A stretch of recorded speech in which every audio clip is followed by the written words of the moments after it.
childhood up, we have had to conform to a certain social game. And so we're in a constant state of competition. This is the secret. You can't make a mistake. Welcome, everybody, to Friends of Failure. I'm your host, Sam, and this is my co-host, Megan. Heyo. Today, I would like to introduce everyone to Scott Christian Sava. How you doing, bud? I'm good. Thanks for having me. Yeah, very excited about today's conversation. To the people that can't see, I do have to point out really quick, your environment is very stunning, and it looks familiar. It is my Hobbit hole. This used to be our basement, and I have a really good friend who kind of saw that I was a Hobbit by nature and said, "Let's turn your basement into a Hobbit hole," and it's a magical place to make art. It's perfect. Yeah, it's glorious. Someday. And so that leads us right into you are in fact an artist. I would say that's one of many titles that you could probably give yourself, but how long have you been an artist? I've been drawing since I was maybe 5 or 6. I didn't, Nice. I was really fortunate because I grew up in a family of artists. My mom was an artist. My uncle was an artist. Their uncle was an artist. And so I got all the support from, my parents and my family around me to pursue it and to go to art school and to just be an artist. And it's something about having an artist in the family. It's a responsibility for everybody. Because artists are just not you don't go to an artist for a loan. You go to the doctor, you go to the, to the business person. But the artists are the ones who need the help the most. And so through the years, when we've needed help, both financially or emotionally or whatever, the family was always there for us. And so that is something I don't take lightly, is that I had a support group around me to allow me to become an artist. Because I think if there was no money, I think more people would want to be an artist of some sort. They would want to write or paint or dance or something. I just think that's in our nature. But because the world is the way it is, we abandon that because we got to make a living. And so I just want to give credit to the family and friends who are always there to support the artists who are succeeding. And no one is self-made. You have those people around you who helped you get where you are, because that's what artists need. Yeah. And I really resonate with that. I did AP art in high school and all of that stuff. I've just recently gotten back into it, but you do need that support system. Or if you're lucky enough to have a relative who is already an artist to go, you can do this, you can make it a career. It may be really hard for a little bit, but you can do it, and kind of push you into that. I'm sure that made a huge difference for you. Do you feel like that helped kind of get rid of that fear of failing because you had people in your kind of corner backing you up? I think I got that from my dad. So I think this one's genetic. That's a good one too. My dad, I think he barely finished high school, never went to college. And he just had this attitude. He's been everything from a film developer to an elevator repairman to a pinball machine maker, to he worked on like the space shuttle at Lockheed. I mean, he's done everything and he's invented things. He's never ever doubted his abilities. I don't think it's that. I don't think it's a confidence. I don't think it's like I have absolute certainty. He's just not afraid of failure because that's just, okay, that way didn't work. Let's try this way. I've never seen, he lived to be 91 and I've never seen him ever discouraged that he failed. He was discouraged that his successes weren't as successful, but he was never discouraged at any of his failures. And so add the artistic side from my mom, and then my dad's fear of failure, lack of fear of failure. And yeah, I mean, I will try anything. I will, like when I was in college, my dad sent me, he showed me a newspaper article. They were looking for Sega of America was starting up in San Francisco. And this was around the time, this was 1989, 1990. So this is around the time of the Sega Genesis. And they were looking for animators. And I had never touched a computer. I mean, this was 1980. I mean, it's not like home computers and animation was a thing back then. And he just handed me a thing, goes, "Hey, they're looking for jobs. You should go try out." Like as if it was completely normal. And the funny thing is that I'm sure I said, "I have no idea. I've never," he'll say, and he just like, "So what? Go and try out." I'm sure no one else has either. Go and try out. And I did. I just went and I tried out, and I showed my portfolio, and there was dozens and dozens of older people who were most likely, I'm sure, computer people. And I got the job. I got the job on pure moxie. Because it's a long story, but essentially they gave us an assignment to go home and draw an apple. Well, I came back because I saw that they were working on the Dick Tracy video game. This was the Warren Beatty Madonna video game.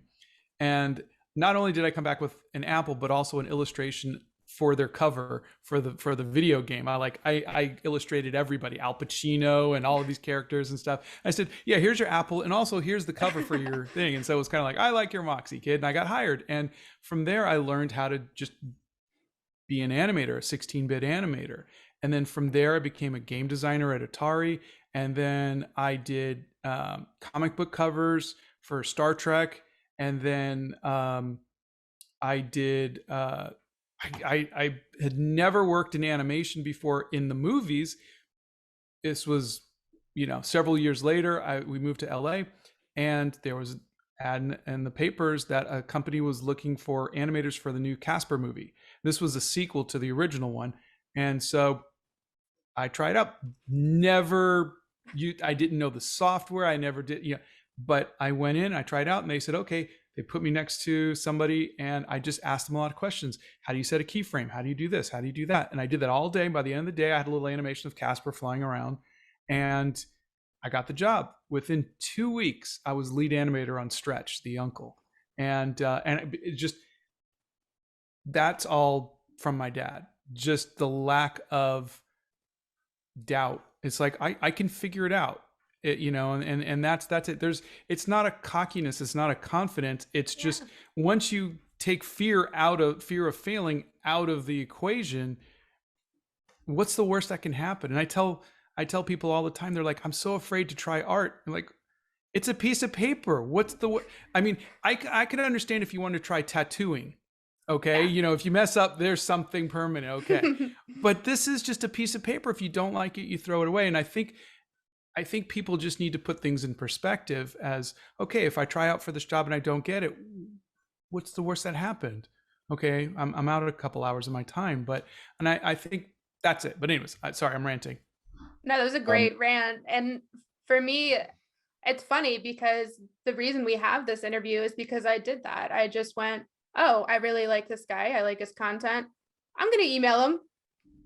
Probably won't get anything back." And I got something. So I think it's a really important point to make for people out there that are having that moment of like hesitation on whatever it is, whether it's art or anything in general. Just do it.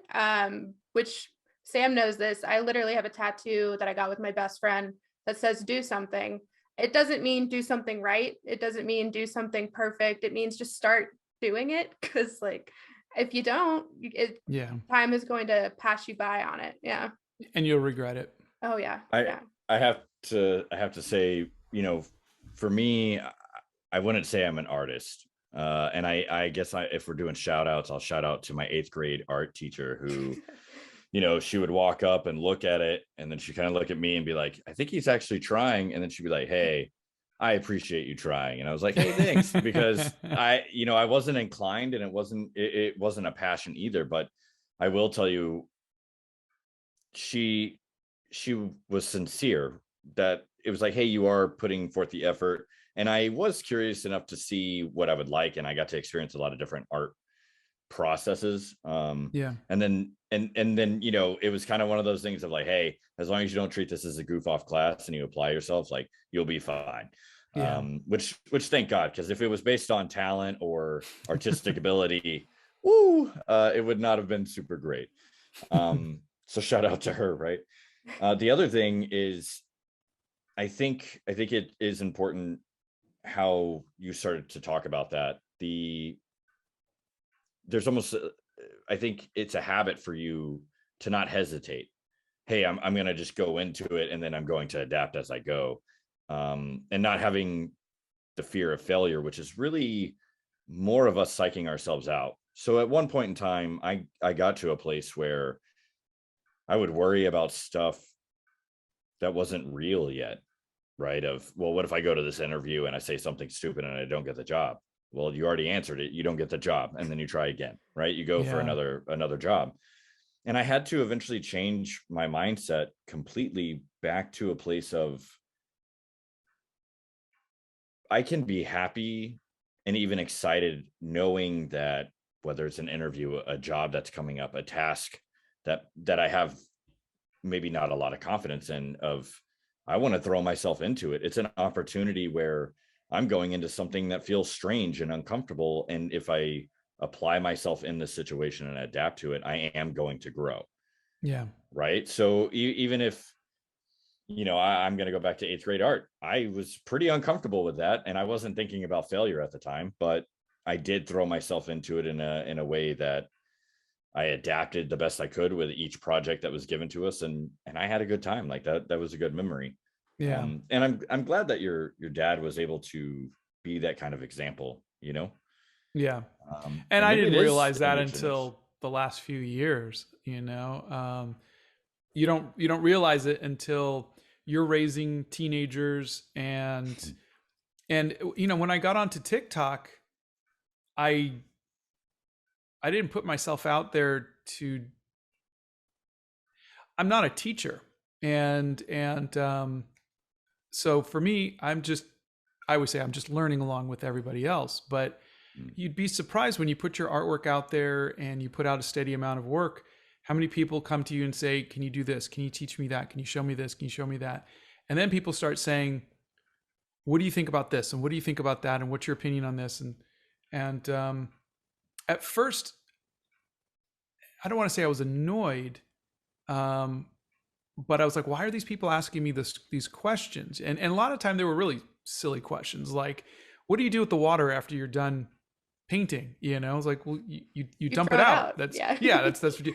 And I'm a Gen Xer, so I come from a figure it out type of generation. That was just what we did. We didn't have the internet. Because none of us wanted to go and look in the encyclopedia or the dictionary to figure things out. So we would either believe our friends, who usually gave us the wrong answers, or we would just figure things out. But this generation has access to the world of information. And so they can just pick up their phone and ask their phones, or if they're on a live with you, they can ask you. And so they're just so comfortable with asking these questions. And it took me a couple months, but I finally realized they're probably the same age as my kids. And I should, if my kids asked me the same question the first time and they genuinely didn't know, of course I would calmly explain it to them. And then so once I realized that it's everybody's first time asking that question, it's not the same person asking the same question over and over and over again. It's just a new person's walked in the room and said, what do you do? I literally got 1,000 questions when I posted about my watercolor kit. What do you do with and I was like, answering, you know, like copy paste. I had to make a video on it just to answer it. But I realized it's everybody's first time asking that question. So I have to treat everybody just as politely as the first time that I did it, and with the same compassion and with the same patience. And so once I put myself into that kind of mindset, I was able to really kind of put myself a little bit more in the role of being able to answer questions like that. But I'm not a confident person in what I'm doing. And I will, you know, and I've posted several videos, and I don't like this one. It didn't come out. It didn't look good, you know, but I'm still going to post it, because even the failures, we should talk about the failures. And I don't know if you saw, I did a video on failures, you know, and it was just like, let's show the ones that just didn't work. I was trying out caricature. I always loved caricature. I love the idea of being able to like do something really distorted, but people go, oh my God, that's Professor Snape or something, you know? And I tried it and I failed, and some of them looked good and some of them didn't. And one of my Snapes looked like Lord Farquaad from Shrek. And, you know, I mean, just, but I think it's fun to talk about that, and it normalizes that failure is a process for everything. And so that's been a lot of fun to do. But like I said, I was never ready to be in that position of explaining this stuff, because I hadn't really thought about it. And so that was back to what I was saying, was it wasn't until the last few years that I realized that I got that from my dad. And, you know, because I was now in that position, I was like, oh, that's where I got it from. I got it from him. Yeah. It's always in retrospect, you kind of think back. And then I like when you talk about starting to, in a way, teach, that you had that kind of realization that everyone's on a different part of the journey, because you have a history with art. Like, you've been working on it for years and years. And sometimes when you're in something so hard, you can't see where other people are in it. And you step back and you go, oh, okay, I get it now. I have perspective on it. And I normally paint. I like acrylic. That's my main medium. But this last, I guess it was December, I picked up polymer clay. And I was like, I remember I really used to like pottery in high school. I haven't touched it since. It's very expensive to get into. I got into polymer, and I made a bunch of like little figures for people at Christmas.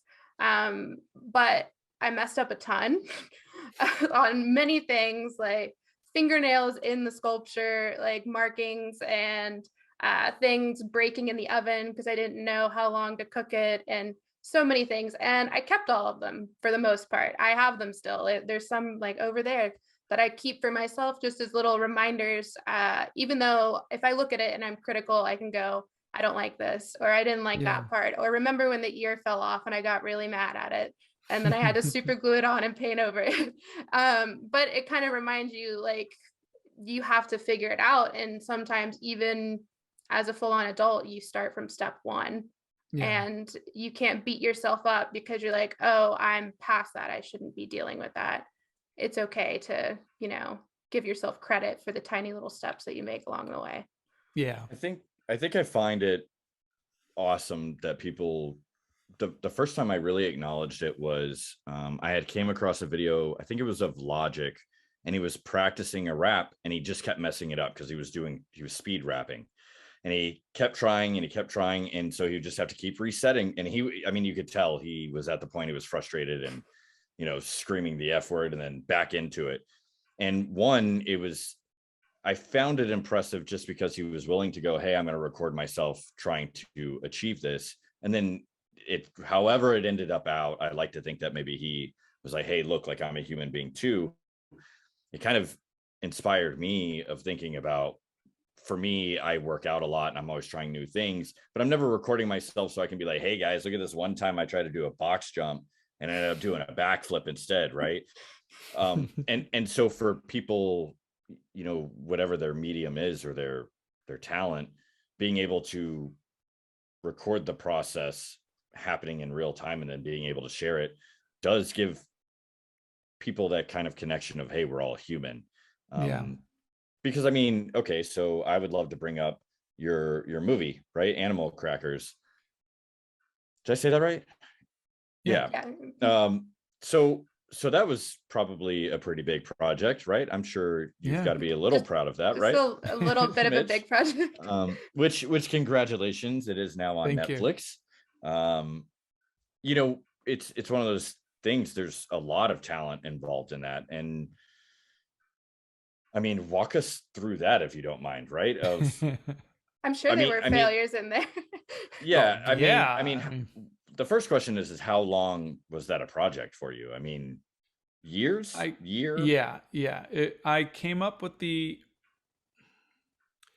maybe around 2007, 8 or 9 or whatever it was.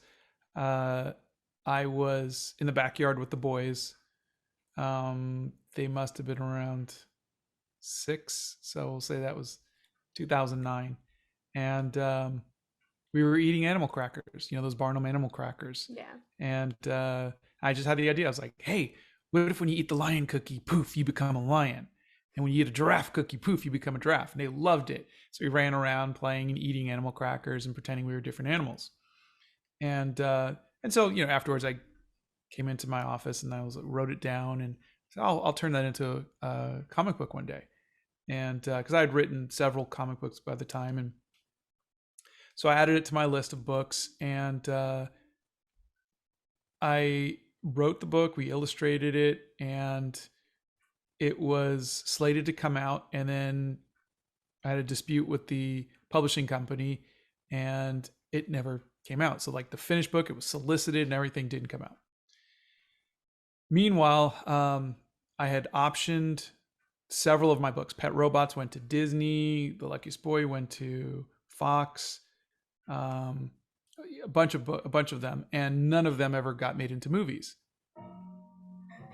Okay, none of them ever got made into movies, and so we were struggling. We were just having a hard time. My friend Kevin Grievous, who created Underworld. I don't know if you guys ever saw Underworld. Okay, so he created Underworld, and he wrote the original screenplay, and he's like, you should turn it into a screenplay. And I was like, I don't know anything about writing movies. I mean, I went to art school. I don't know. He goes, Scott, I'm a microbiologist. And I wrote Underworld. He goes, you don't need a degree, just do it. And so I was like, okay. So I wrote a screenplay. Never wrote a screenplay before. Now, I had met Dean Lorey, who wrote Arrested Development. And so what I would do is I would call him up and I would ask him questions. Because I'd ask Kevin, and Kevin's like, I don't know anything about kids' movies. Ask somebody who knows comedy and stuff like that. I write cool genre stuff. Okay.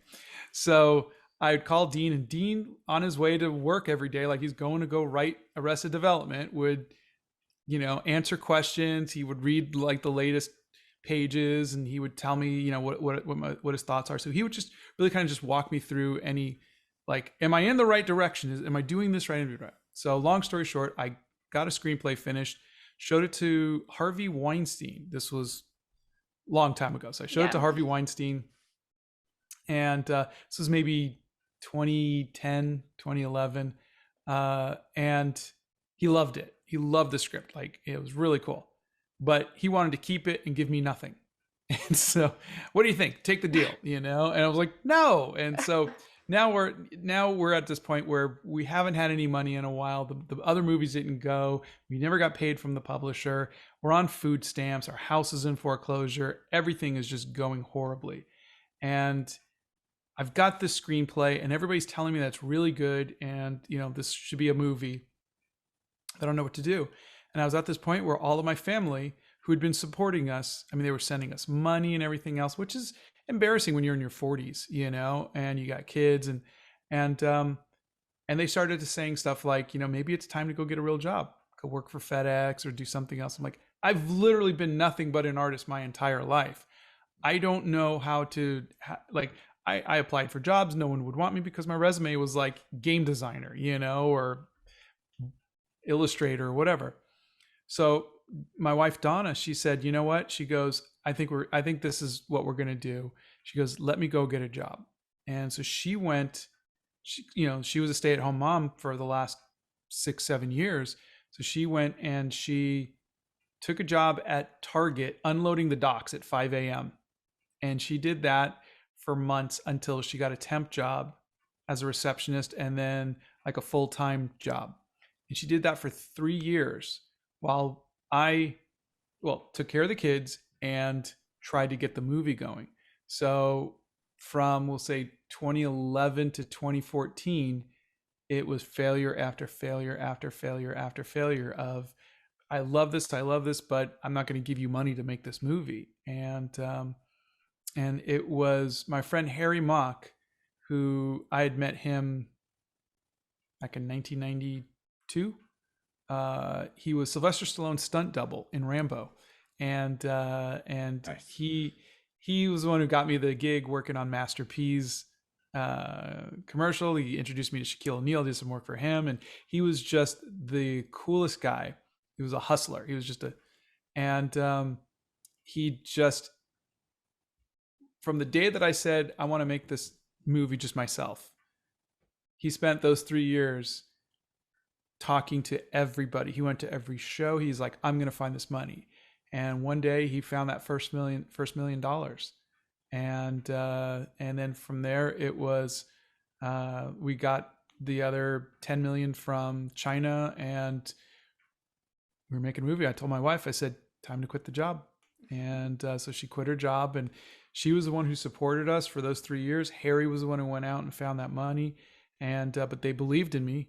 They believed in this, and we got the money. And it's weird to go from food stamps to $11 million in your bank account. Now, it's not your money, Yeah. but it is still in your bank account, and you're responsible for that. And that was really, really weird. And but we went, and I called Dean Laurie, and I said, hey, Dean, I said, can you come be my co-writer on the film? Because he had helped me out throughout the whole thing. And I called Tony Bancroft, who directed Mulan.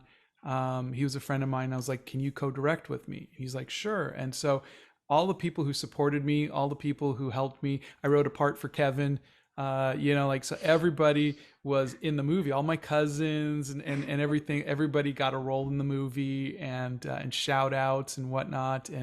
And so the movie is filled with Easter eggs and Easter eggs and Easter eggs of, like, there's stickers, there's artwork, there's stuff, like this person, there's music that my cousins wrote. There's songs, like there, if you listen to the album, there's two people in there who are, one is my brother-in-law and one is my godfather's son's wife, Kim.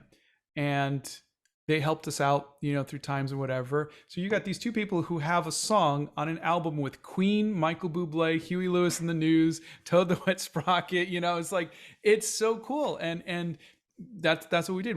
I gave everybody roles in the movie. I gave everybody, sound, everything. It was fun. And I mean, I could spend hours talking about the production of Animal Crackers, beating Sylvester Stallone and Emily Blunt and John Krasinski and everybody.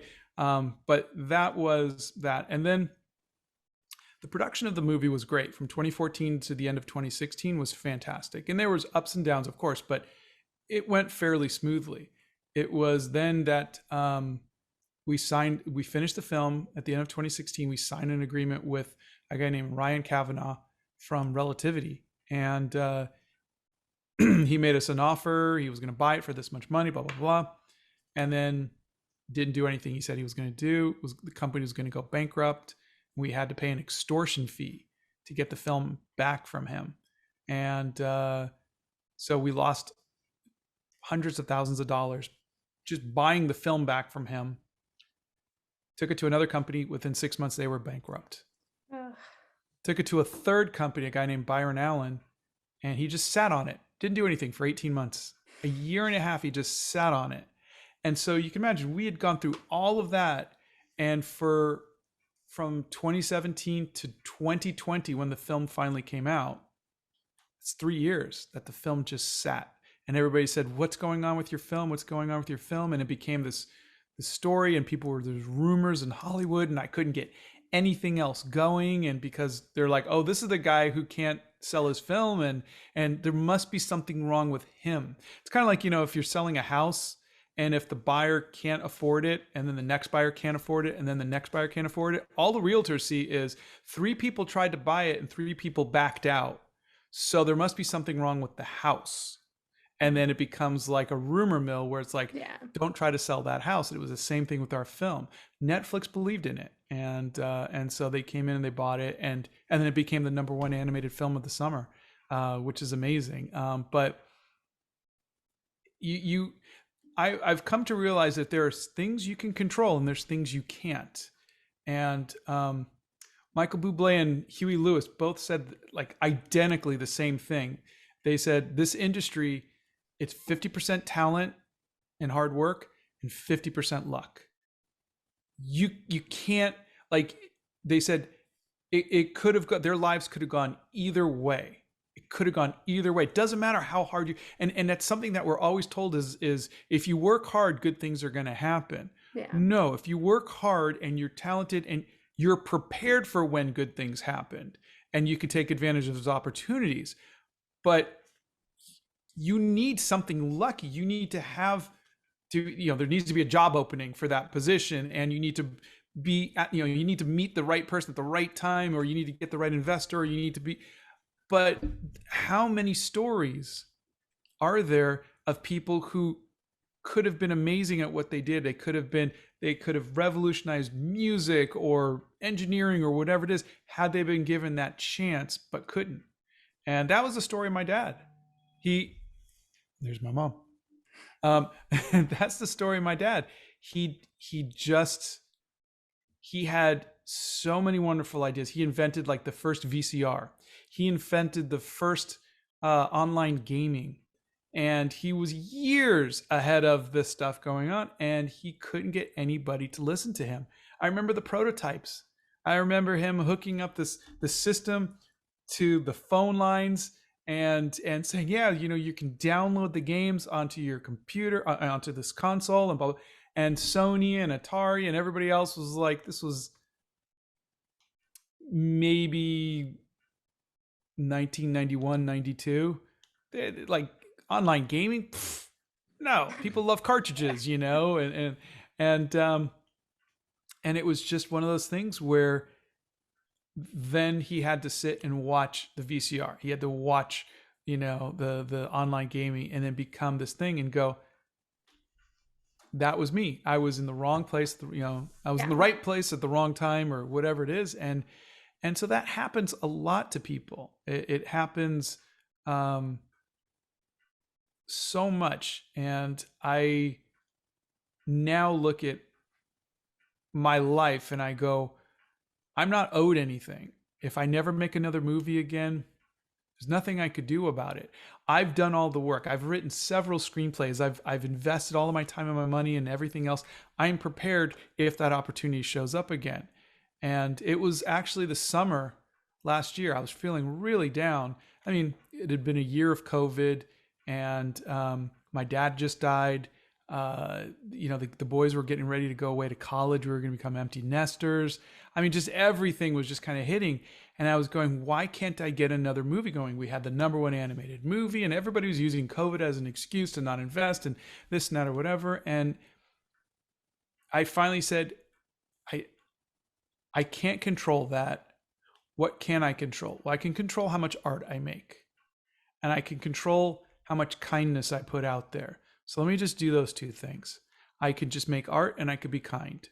And so that's when I just started just dedicating myself to going, if I could just make 1 or 2 people happy every day for whatever platform that I have, if it's 300,000 people at the time, then that's what I have. And that's really good. Let me at least use this to try to do something that is within my power. And that's made me feel really good. It's made me at least feel like I have some control. And it doesn't solve our financial problems. It doesn't solve, missing the kids or losing your parents or something, but it is at least something that let me take a little bit of control back in my life. And that was good. Yeah. And I think control is a really hard one for everyone. I mean, I definitely have had therapy sessions about control. So it's a universal thing. I do really like bringing that into failure. And I'm obsessed with Forrest Gump. Sam knows this. I've watched that movie probably, no joke, 500 times. But kind of the belief of it's a little bit destiny, which that goes back to you saying it's a little bit talent, but it's a little bit we're just floating around, and you can't control where that feather goes, like, at all. And a lot of people take it personally, and it's hard not to, and there's nothing wrong with it, with going and sitting for a minute going, this really sucks. This is not what I want to do. I know I can do this thing, but I'm stuck, working at Target or being in retail. I did that for a while too. It's hard when you're in there and it feels like it's going to be forever. But you make a good point of, it doesn't mean you won't get lucky. Like, you were able to do that, and accepting, oh, I can control my art and I can focus on that. And now that brings you joy in its own way. Yeah. I was given advice, or whatever you want to call it, a long time ago, of you're going to get told no. So whatever it is you're pursuing, at some point, someone's going to be like, no, or something, the environment even is going to be like, no. If you can wrap your mind around, okay, I'm ready for it, bring it, and you approach those no's. I mean, I cannot imagine how many no's you legitimately dealt with, right? Metaphorically and literally. Yeah. But when I flip that switch in my brain of, okay, I'm going to choose to be excited about the obstacles, right? What's funny to me is, on some very trivial, small end of the scale, have I gotten no's, and it didn't matter, right? I wasn't in a financial position where it was like, hey, this needs to work or I lose my home, or if this doesn't work, I lose a relationship, or whatever it was. And then I've seen it on a bigger scale, right? Where in some cases it's almost life or death, right? Of, we have to do this and no can't be the option. Years and years later, after wrapping my head around being willing to pursue whatever it is that means a lot to you and deal with the no's and pushing through it, there is the opportunity eventually where, like you said, you, at that point, after so many no's and so many falling down, like, you've developed, hey, whenever the time does come, I'm ready to handle it, right? Yeah. Another thing that was interesting to me, and there's a lot of gray area, but the mentality of, if you quit something, how much did it really mean to you?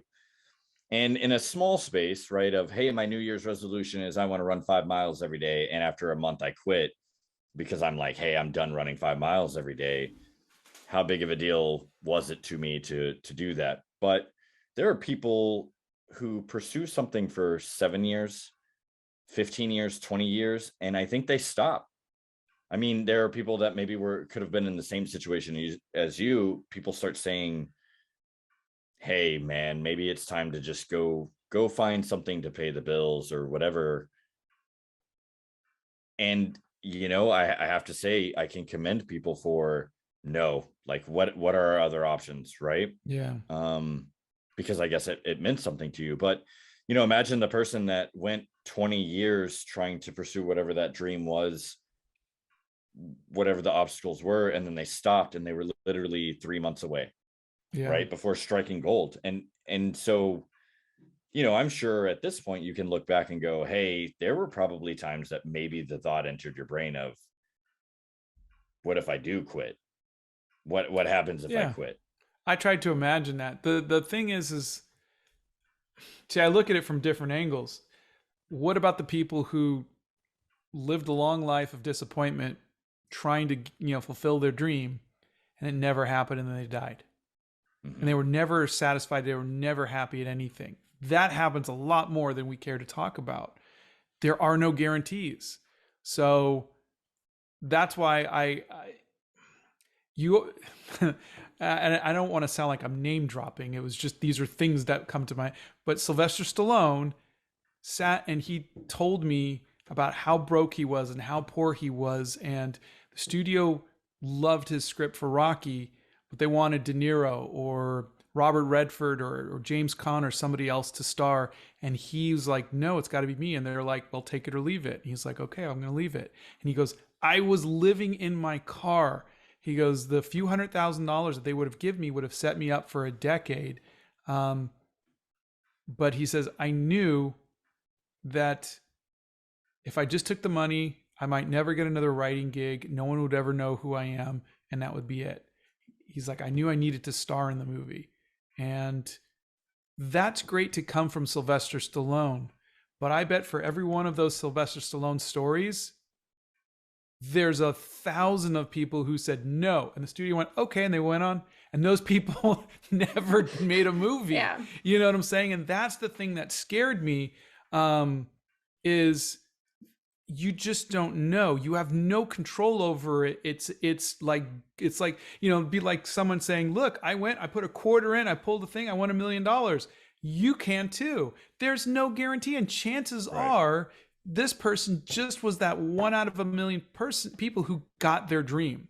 And so I don't want to tell people, and especially in America, we're told that if you just work hard, you can be the American dream. You can see it's not how hard you work. It has nothing to do. Hard work is definitely a factor, but there's so much luck. You know, it's like claiming that you know, putting that quarter in and, well, I had to earn that quarter and I had to go to Vegas and I had to pull that slot. So that was my hard work.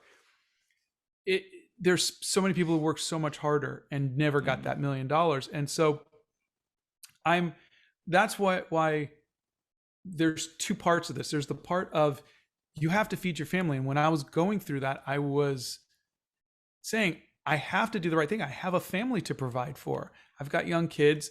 I've got to do something. And my wife realized that she was just more employable than I was. She just was able to get a job. She was a business marketing background, you know, she had a good resume. I hadn't had a real job since I was, you know, in the late 90s, you know, and because after that I started my own studio. I was just the owner of my own studio. And so there was that, but there were so many times where I did apply for jobs. I did get turned down, and I was prepared to leave artwork behind, leave being an artist behind, because you do have to make those decisions for your family. If you're going to decide to be a parent, you're going to decide to be, you know, to start a family, you have to put your dreams aside sometimes. And I think that's really hard for people. I was just really, really, really fortunate that both I had a wife who was supportive and said, I will go back to work because I believe in your dream. And she did that for 3 years. I won't say without complaint, because trust me, I heard about it every day. But she went back and she worked for 3 years until that dream came true. And I had friends like Harry Mock who believed in me and who spent 3 years on his own dime tracking down that money. And then there was the investors who believed in me. There was Dean Lorien, Tony Bancroft, and there was Kevin Grievous, and there's all these other people who believed in me. But all of those factors is just luck, you know, because Harry could have never been at that one party where he met that one person who knew a person who knew a person who got us the money. There's so many things that could have gone wrong, despite how hard he was working, despite how hard I was working, despite how hard my wife was working. So that's the part that like I said, I think last summer that I kind of came to terms with, of that lightning might not strike again. Lightning struck for me. It might not strike again. I have to say this, one, thank you, because I've talked about this, maybe me and Megan even. Everyone knows the Rock story. I had $7 in my pocket. I was, you know, kicked off the island. I had nothing going on, but I believed in it, and you can do it too.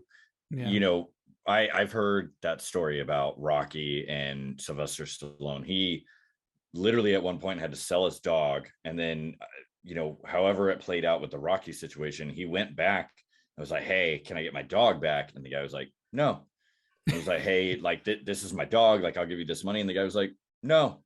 And he was like, what do I have to do to get my dog back? And if I remember correctly, it's been a while since I heard the story in whatever book I was reading.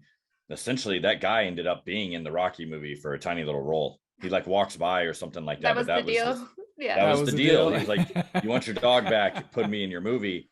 And he did. He figured it out. But I do appreciate the honesty behind that there are a lot of people who wouldn't have the ability to say, hey, it doesn't always work out, because nobody wants to hear that. And that does not sell very well, right? If I wrote a book about like, hey, it doesn't always work out, people would be like, Well, I don't want to read that. That's what we're trying to do. So ironically. Yeah. Well, and so where I actually started to learn that and see that, and I want to get back to the point of where you were like, hey, what can I do? Because that's where this is supposed to go. So if I derail too bad, get me back to that. My point is I was reading all these books and they would do that. They would be like, oh man, Sylvester Stallone, Rocky, and this and that. But they were talking about it knowing that the end of that story, it all worked out. And there are some books that would attribute the fact that luck is something you have to pay attention to. It is real.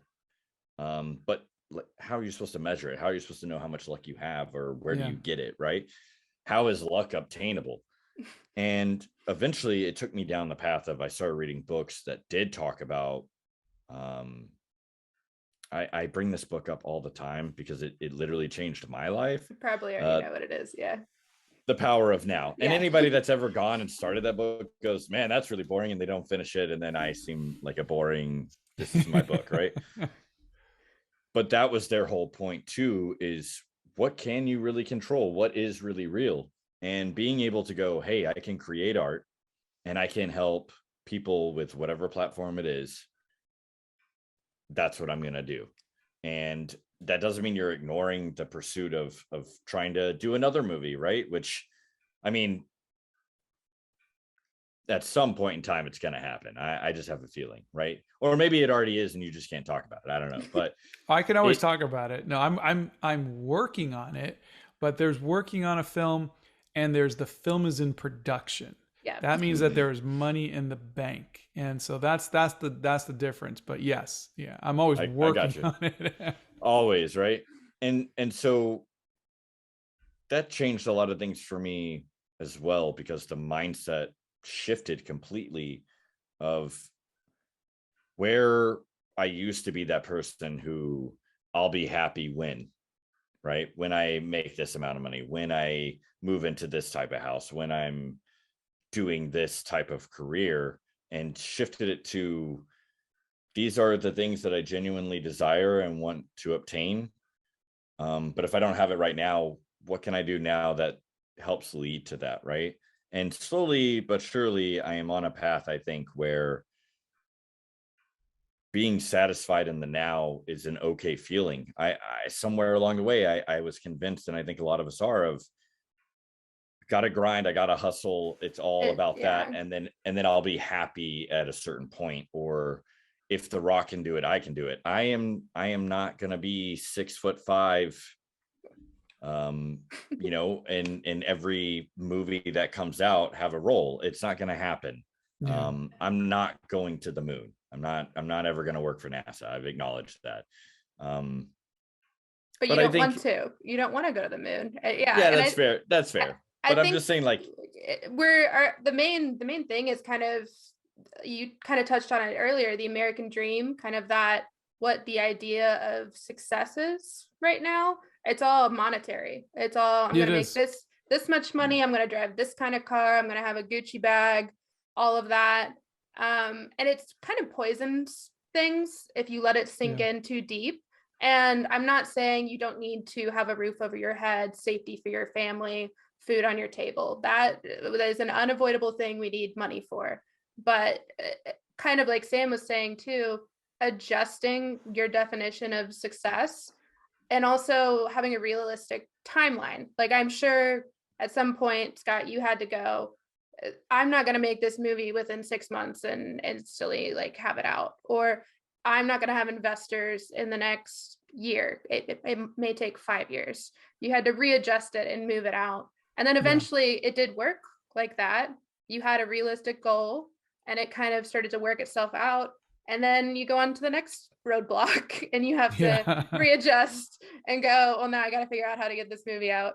And I think it's what drives us. It's kind of my passion, because that poison of, I need to be successful in this very specific way, leads to so many mental health issues and kind of people not being able to focus on what's important, kind of what you're doing now, more of I want to help people. I want to get kind of in the dirt of my creativity again. And that's kind of, if anything, I hope a takeaway from this episode, just to step back from what you think success is. All of those self-help books are awesome, but you have to step back at a certain point and go, what do I want? Like, what do I want that doesn't have anything to do with all of this? Yeah. I'll get off my I mean, soapbox. No, I think what really helped me was in America, we're always called consumers, which I always find weird. That, like, it doesn't matter whether it's a Republican or a Democrat, the president will always say, the consumers need to know, or the, or representatives, or the consumers need to know. It's like, we're not just consumers, we're human beings, and our function shouldn't be simply to make money and spend money. And I think once we realize that our value is in what we bring to enrich other people's lives. Some people, it might be working at Starbucks. Some people, it might be writing music or making art. Some people, it might be building buildings, or building homes. But I think we don't have control over whether we become rich or not, whether we become successful or not. What we do have control over is whether we can make a difference in other people's lives. It was really hard for me to find out how to do that with art, because it's not a very, like my friend Ron, who's like, he does construction. He's a contractor. I'm going to help my friend turn his basement, which has black mold, and we're going to clean it out, and we're going to turn it into a Hobbit hole, because that will make his life better. And it did. Right on time. Yeah. Okay. But there are doctors, there are accountants who can help, people with their taxes and stuff. There's so many ways that people can help other people. As an artist, I was like, I am stumped. Like, how do I, and so I would spend just days just going, is there anything I can do that in any way contributes to the world? And so that's what I've been trying to do, is to, even if it's to give away, like I realized that giving away artwork to people made people so happy, and painting a loved one or whatever. And if someone passes away, or someone's getting married, or they have a baby, or whatever it is, if I could do a little sketch, a little watercolor, something, that's at least some way that I can make an impact on somebody's life. And of course, answering questions, helping people pursue their dreams and whatnot. And so it doesn't make me money, but it makes me happy. And I think that's a good thing. Yeah. Fulfillment should be the ultimate goal, in my opinion, because I'm definitely one of those people for a really long time. And I mean, even now, of course, I'm in the pursuit of acquiring wealth, right? But the mentality is a lot different, because I'm trying to make sure I acquire the proper physical wealth, because when I'm an old man, I want to have functionality, right? So like, I have to call myself out on stretching, and so I can find success in that now. But then also I realized at some point in the last, I guess, 4 or 5 years, spiritually I was lacking, and so now I'm trying to find wealth in the spiritual realm. And then financially, I do want to have at least a certain level of comfort, right? But I think I'm more in a pursuit of balance now than I was just, I want $1 million. Like especially when I was like a kid, it was, I want $1 million. Okay, Sam, that's weird. Like, for what? And I'm like, a boat. I don't. But I really do appreciate your message, right? And I feel that you've spoken well about it. But I do also want to give you the opportunity of, for people, would you have any kind of advice or something that you would want people to ponder on, that you've learned from your experience as you've gone through this wild journey, right? To stay on point, failures. especially with art, failures are just something that you can't grow without failure. And I always tell young artists, it's like working out. You have to exhaust your muscles to the point of failure so they break, so that way they can get stronger. If everything you draw is absolutely perfect, it doesn't make sense. You're not growing as an artist. You're just happy with where you are right there. You need to try different things. You need to push yourself. You need to draw hands if you don't like drawing hands. You need to draw feet if you don't like drawing feet. You need to try acrylics or watercolors or whatever it might be. You need to try different compositions and different styles and push yourself. Look at other artists. And so failure is a part of growing. And once we stop calling it failure and we just, I don't know if there's a better word for it, but I don't like to call it failure. I never use the word failure. I'm only doing it because I'm on this podcast by the way. So I appreciate it. Yeah. But I mean, I don't like to use the word failure. I don't like to say it because it's just not a part of what we do. Things don't work out. Okay. Let's find another way. Like you said, sometimes there's things that you can't take no. You have to keep, like with the movie. Well, we got to get this movie out because people invested $19 million. So we've got to figure this out. It took us 3 years and we did it. So I think these are things that once people kind of come to terms with that failure in what you're doing, whether it be, especially in my case, art, it's not failure. It is just a learning thing. You're just building those muscles. And I like that. Yeah. It's all about doing the reps. Whatever the skill set is, it's about doing the reps. I like that. Actually, my best friend the other day was like, hey man, he's like, I'm going to put it in terms that I know you will get. He's like, I need you to do the reps. And I was like, yep, I'm all about it. So I that was awesome. And, I do kind of agree that there's a misunderstanding of what failure is supposed to be, because it always turns into, I was this, I was that, and I was just a failure. And it's like, as a human being, we're supposed to fail to grow, right? Yeah. It's not an existence. Yeah. It's not like a circle of hell that we get stuck in called failure. And it's like, you've been doomed, right? Hey, so I want to thank you for this awesome conversation we've had. It's about that time where, we wrap it up. And of course we get to visit Megan's corner. Of course. Yeah. But I also want to thank you. It's been awesome. I thoroughly enjoyed this conversation. I'm sure we could have gone for 3-4 hours. Yeah. Absolutely. Pick your brain about all the movie stuff. So we will go into the Megan corner, as Sam calls it. I'm gonna have to rebrand that at some point because I'm not sold yet. But we'll do a workshop on it. How about Megan's moments? Oh, see, he already improved it. It's that writer instinct. I do like that. It's more endearing. A little heart pops up. Oh man. Yeah. I can make a graphic for that. Yes. All right.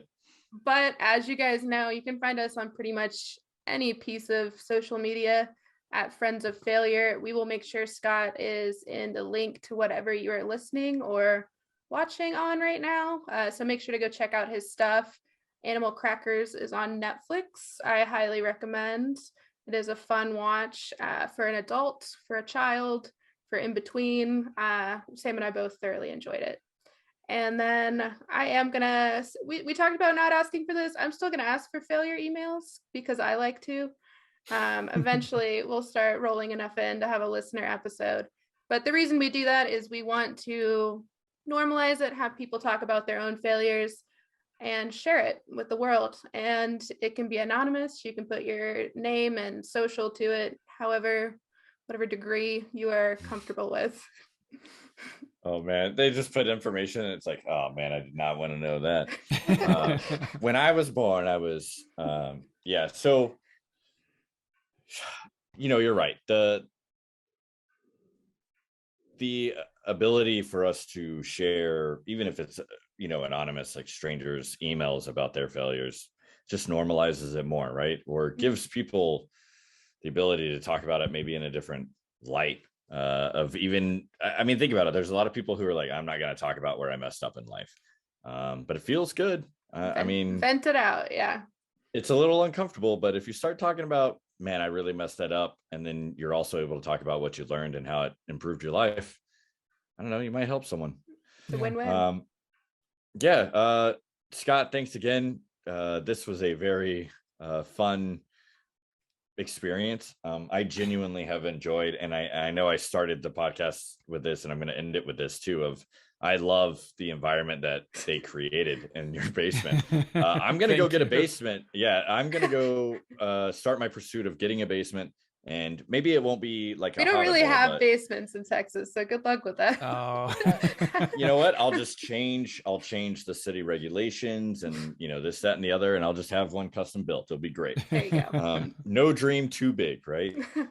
With that being said, we do want to leave you with our final thought, which is life is happening for you, not to you. So go out there and do the reps.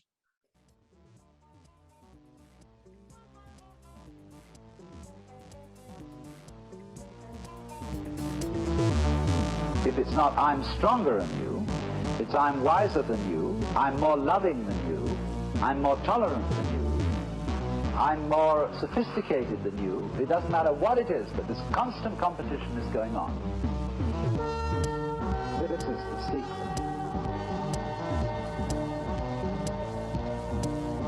This is the secret.